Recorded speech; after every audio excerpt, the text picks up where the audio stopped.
कब्र में पहली रात, माँ की दुआ या बाप की आह। जब कब्र की मिट्टी बराबर की गई और लोगों ने हाथ झाड़े तो फजा में अजीब सी खामोशी छा गई। करीबी रिश्तेदार आहिस्ता आहिस्ता वापस जाने लगे। कोई आंसू पूंछ रहा था, कोई खामोश खड़ा था। कुछ ही लम्हों में कब्रिस्तान सुनसान हो गया। सिर्फ एक नई कब्र बाकी रह गई और उस कब्र के अंदर एक इंसान अकेला रह गया। उसका नाम अहमद था, एक आम सा इंसान, ना कोई बड़ा आलिम, ना कोई बड़ा गुनाहगार, बस एक लापरवाह इंसान जो नमाज को टालता था और कहता था अभी वक्त है, जो कुरान को एहतराम से रखता था लेकिन पढ़ने के लिए कल का इंतजार करता था।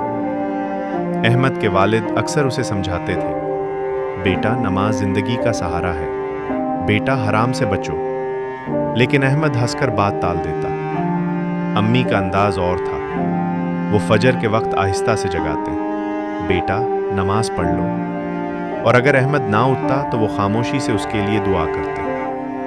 अब वही अहमद कब्र में अकेला था। जैसे ही आखिरी कदमों की आवाज़ मुकम्मल तौर पर ख़त्म हुई, कब्र की फ़ज़ा बदलने लगी। खामोशी भारी होने लगी।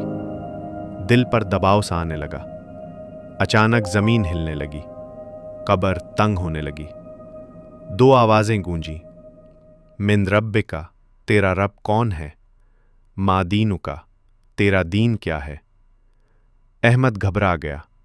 ज़बान खुश्क हो गई। अल्फाज याद ना आए। इसकी पूरी ज़िंदगी आंखों के सामने आ गई। वो नमाजें जो उसने छोड़ दीं, वो वादे जो उसने कल पर डाल दिए, वो नसीहतें जो उसने सुनी लेकिन मानी नहीं। इसी लम्हे अहमद को अपनी माँ याद आ गई। फजर के वक्त उसकी नर्म आवाज़, सजदे में बहते आंसू। वो दुआएं जो उसने कभी नहीं सुनी, लेकिन आज वो दुआएं कब्र तक पहुंच रही थीं। कब्र के एक कोने में हल्की सी रोशनी फैली। एक नर्म और मानूस आवाज़ आई, या अल्लाह, मेरा बेटा कमज़ोर था। या अल्लाह, वो नासमझ था, गलतियां करता था, लेकिन वो तेरा बंदा था। या अल्लाह, मैंने कभी उसके लिए बद्दुआ नहीं की, तो भी उसे माफ़ फरमा दे। ये उसकी माँ की दुआ थी। वो दुआ जो उसने हर रात खामोशी से अल्लाह के सामने रखी थी। फ़ज़ा में नरमी आ गई। कब्र का दबाव थोड़ा कम हो गया। अहमद ने सुकून की एक सांस ली, लेकिन अभी फैसला बाकी था। अचानक कब्र फिर लरज़ गई। एक और आवाज़ उभरी।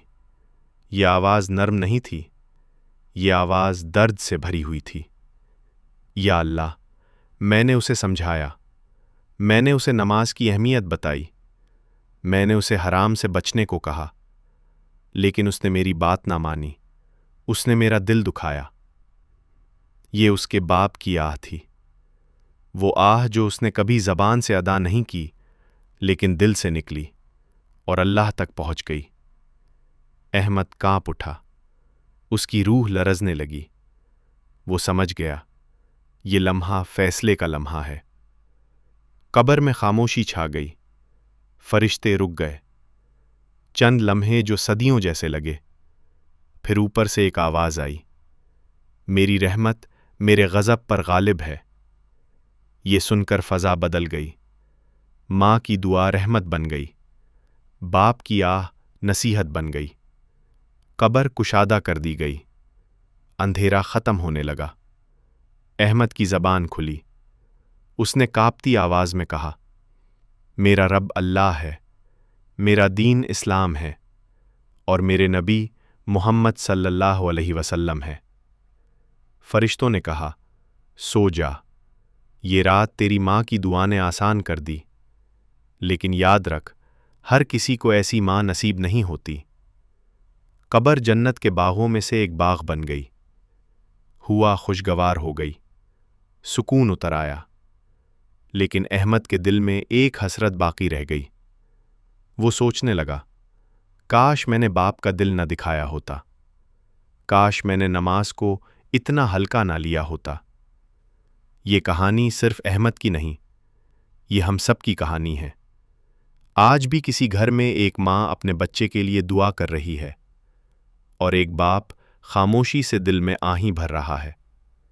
یاد رکھو، فیصلہ قبر میں نہیں ہوتا، فیصلہ زندگی میں ہوتا ہے۔